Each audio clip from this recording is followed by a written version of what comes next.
What's up, guys? Welcome to Daily Dose of Reddit. This is your host, Zach, and today's subreddit is r/ChoosingBeggars. Alright, this story's called, in this case, he had the right to choose, and I was the butthole of the situation. I saw the choosing beggar after I parked my car in front of a pharmacy. My girlfriend had just arrived in town, and I just wanted to make a quick stop to buy some condoms and a toothbrush.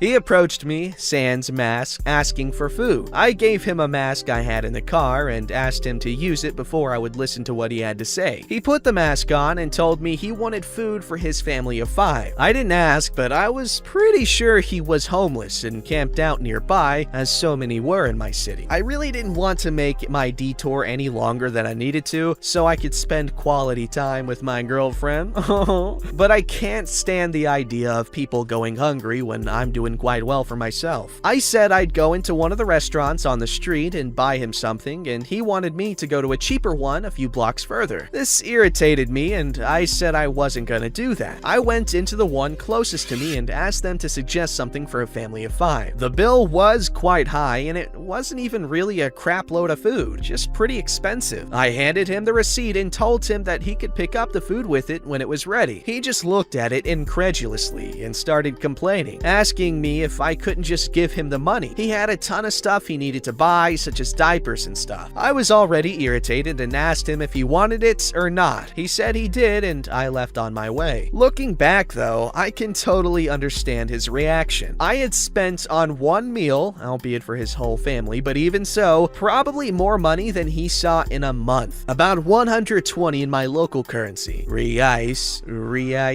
While it wasn't even that much for me, it could have probably bought a week's worth of groceries for him, plus diapers for his baby. For me to have spent it so frivolously on one single meal was, for him, in some ways, a capitalist smack in the face. 95% of the posts here are of entitled, privileged, choosing beggars acting like buttholes. In this case, however, I do feel I was the butthole and managed to make the beggar feel even worse about his situation, even though I was of some help. My take from this: if you want to help someone, truly help them the way they need you to. Don't just do it to not feel bad about yourself. OP, the fact that you recognize your wrongdoing just shows that you are a kind, generous person. I'm sure the family really appreciated the meal, because if it was expensive, hopefully it was tasty at least. And you know what? You treated them to a probably well-deserved, very much needed, nice, fancy family dinner. And that's more than he would have had you not stopped and helped him. So,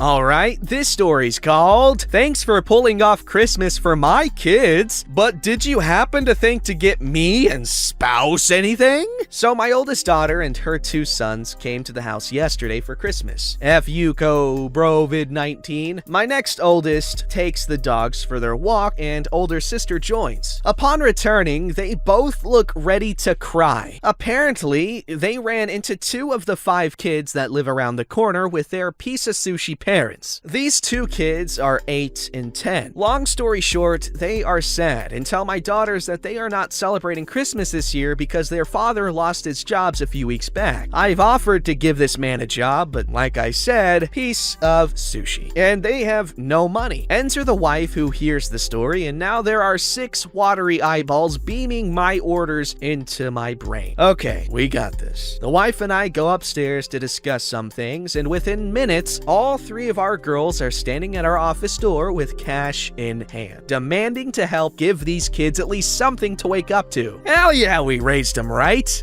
Oh my god, I'm smiling so hard. Well, except the whole teen pregnancy thing our oldest managed to pull off, but I digress. So, what's the plan? I ask. It doesn't take long to figure out that with the time we have to pull this off, plus my hatred for crowds and strangers in general, that Walmart will more than work. One stop, I'm sure they'll have a bunch of registers open. Looking at you, 7 closed registers, and we'll get in and out in no time. Yeah, that didn't happen. So we eventually got the frick out of there, go home, and commence wrapping. Mission Mission partially accomplished. I walk over to the parents who knew our intentions and didn't care to join us on our trip. We devise a plan to bring everything over last night, and of course, their kids were still running wild. Like, really? You knew what we were doing. Cut to this morning at 7:45. Not 8:30, not 9 o'clock, 7:45. Supermom knock on the door. Oh, hey, I was just outside smoking a cigarette and wanted to ask you a question. This woman looked me dead in the eye and asked if we forgot to get her and her husband gifts to swap. I guess she didn't see me about to stroke out because she followed that up with, and I can show you this on the Ring doorbell video if you don't believe it. Did you happen to look for a Nintendo Switch or a PlayStation 5? And that's when I died and reincarnated in my present dumbfounded form. I don't know exactly how the wife handled her after I walked back in the house, and I don't care. F her and him. The fucking nerve of some people. See, this story was so incredibly wholesome, and I'm so happy that that OP's family decided to do that. And oh my god, their kids are so sweet. And I know, contrary to popular belief, teenage pregnancy does not make you a bad person. Maybe slightly irresponsible if it was an accident, but that's okay. We're all irresponsible sometimes. Alright, this story's called Boyfriend Treated Me as an ATM. I'm a 30-year-old disabled female, incomplete quadriplegic, in a wheelchair, and this happened about 2 years ago. I met a guy on Tinder who we'll call Randy. We met for the first time for coffee, and everything went well. He was kind, funny, generous, and we seemed to get along well, so we continued to see each other for a few weeks. Within those first few weeks, everything seemed to be going well. He was a smoker, and although I'm not a smoker, I smoked years before this but quit, him smoking wasn't a deal breaker for me. I'd mentioned once in a conversation with Randy that I'd never lend money to someone who smokes or drinks or does drugs. In my mind, if their priorities were on those things and not food and bills, then it's not my problem. I'd been manipulated for money in the past, so I'm a lot more aware than I was before that it happened. Not long after this, he started asking to borrow money but was vague about what it was for, or would come up with weird reasons why he needed money. Some of these didn't even make sense. Can I borrow $10? I need to get underwear. All of mine are drying on the line and I don't have a dryer. My mate took my wallet yesterday and lost the $20 that was inside. Do you think I could borrow money? I'll give it back on payday. How much money you got in your purse? I need to go to town and get some stuff. Do you have a spare tenner? My mom took the car out this morning. Hey, how about you lend me a lobster and I'll get it for you and bring you change. The requests kept getting weirder, and he would occasionally repeat the same request multiple times, forgetting he'd already asked me that. My answers were always the same. Sorry, I got no money on me. And if he'd asked me to get cash out, I just changed the subject. He never got a cent off me, and that relationship didn't last long. That's a stupid way for a relationship to end. I bet that guy feels like a big old dummy now. Alright, this story's called He Didn't Like the Vibes. This took place a couple of years ago, but to this day makes me laugh / shake my head at the audacity of some people. You're telling me. So, info for context. This was an interaction that took place between myself, who's a female in her 30s and a mother of 2 young children, and also the mother of her coworker, Michael. No. And coworker, Michael, 20, living with and supported by his mom. We worked for an event center. I bartended and he served / bussed. He lived 1 city over from me, and I was his only coworker who lived anywhere near him, and he didn't have a car, so I often gave him rides. The first time I did, he gave me $20 for gas, and then never did again. We made decent money, but he was constantly asking other coworkers to loan him money because he was always broke. Probably because, this is not an exaggeration, he was getting a new tattoo every other week. One night, after a particularly long Christmas party, I was driving him home. A couple of times after work, we had stopped at a 24-hour diner for a bite, night, and he asked if we could go there that night. I said no because it was 4 a.m. on a weeknight and I had to be up in 3 hours to get my kids ready for school. I told him I'd be happy to take him through a drive-thru though. I don't eat fast food. That stuff is crap. The diner he wanted to go to served food that was definitely on par with fast food. Okay, sorry. Can you just take me to a grocery store? Sure, I'll just drop you at the door and wait for you in the parking lot. Call me when you're done and I'll pull up to the door for you. We pull up to the grocery store and I stop to let him out. I don't like the vibe here. Can he take me to grocery store 10 minutes away in the town I live in? Total opposite direction of his house, so I would be adding at least 35 minutes to the time until I would get home. No.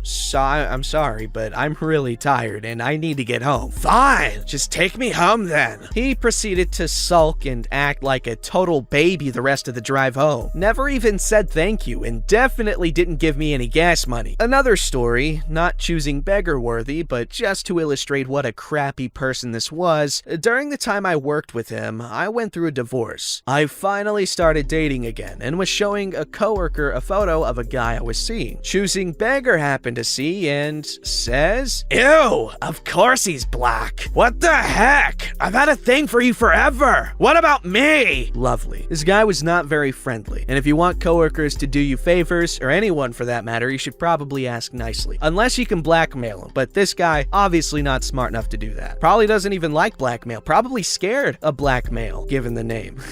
Blackmail. He's intimidated by black men because he's, insecure. Alright, this story's called, I'll take the room, you'll pay triple the rent. I was looking for someone to move into the second room in my apartment. Rent was $600 total, including all bills. My room was probably 20% bigger, so I was offering the second room for $240. A girl comes around to see it. She complains about the place. The kitchen isn't very big at all. Fair call, but the place was a pretty standard price for the size and the very populated area. Ew, I don't like the red couch. Neither do I, but that's what there is. I normally get ready from 7 to 8:30 every morning, so I'll need the bathroom for that time. Yes, she meant that whole time. I'm not sure if that'll work every morning, but I'm normally gone by 7:30, so you could definitely have it by then. I suppose that could work. Is there any car parking? Car parking in an apartment in this area is unheard of, so no. Oh, well, I need a car park. I have a car. This is a place where most people don't have cars. Having a car in this particular city suggests you've got cash to burn. Well, you might be able to find a street park, or there's a cheap parking place up the road. Okay, well, I'm going to have a look around the neighborhood for parking. I'll let you know after that. She calls back half an hour later and says she found somewhere to park the car. So I'll take the room. Okay, so you're interested. I'm about to tell her that I still have a few other people to meet. Yes, I'll move in. I'll pay $140. Oh no, sorry. The room is $240. I could maybe take it down to $220. Yes, but the room is smaller and I have to pay for parking. I understand the room is smaller. That's why the rent is $240, not $300. And you're not just renting the room, it's also the rest of the apartment and the bills. But I don't want it for $240. I can maybe pay $160. I'm sorry. The total rent is $600. I can't pay 75% of the rent while someone else pays a quarter. I'm not going to pay 3 times as much rent because I have a bigger bedroom. But I have to pay for parking and I'll have to walk from the car park to here every day. I think it's fair you reduce the rent. Not that much, I'm afraid. It's $220 minimum.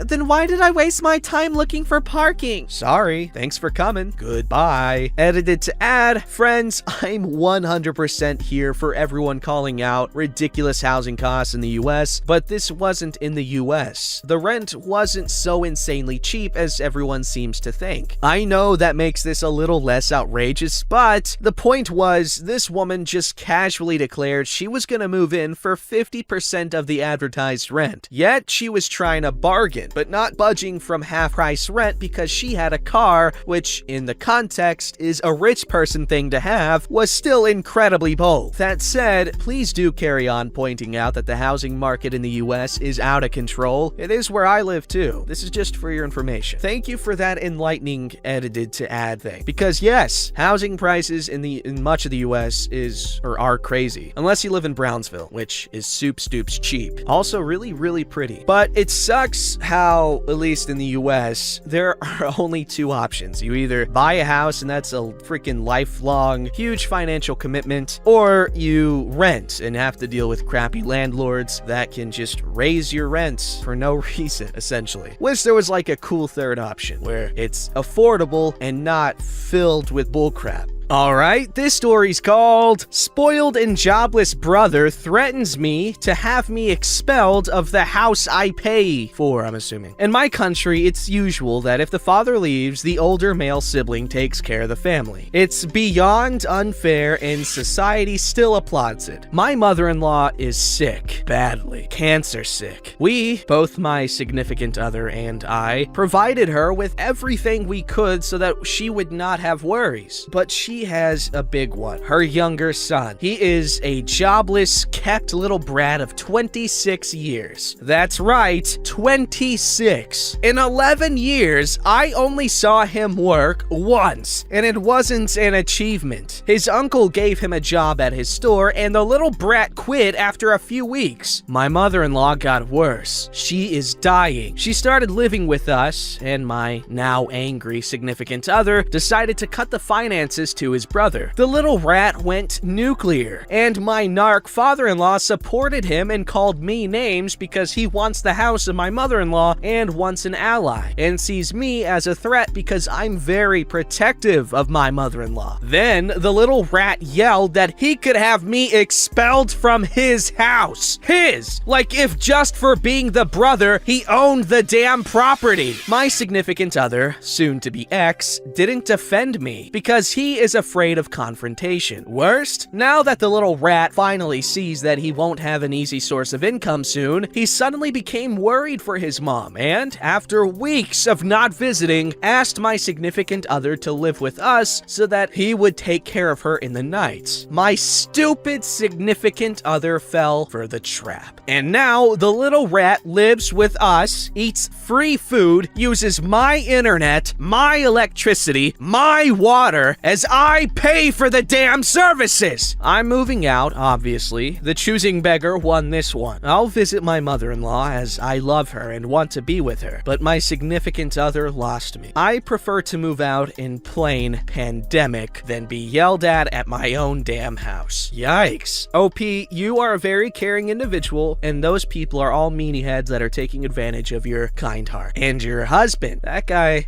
sorry. Don't forget to like, subscribe, and hit that bell to never miss an episode.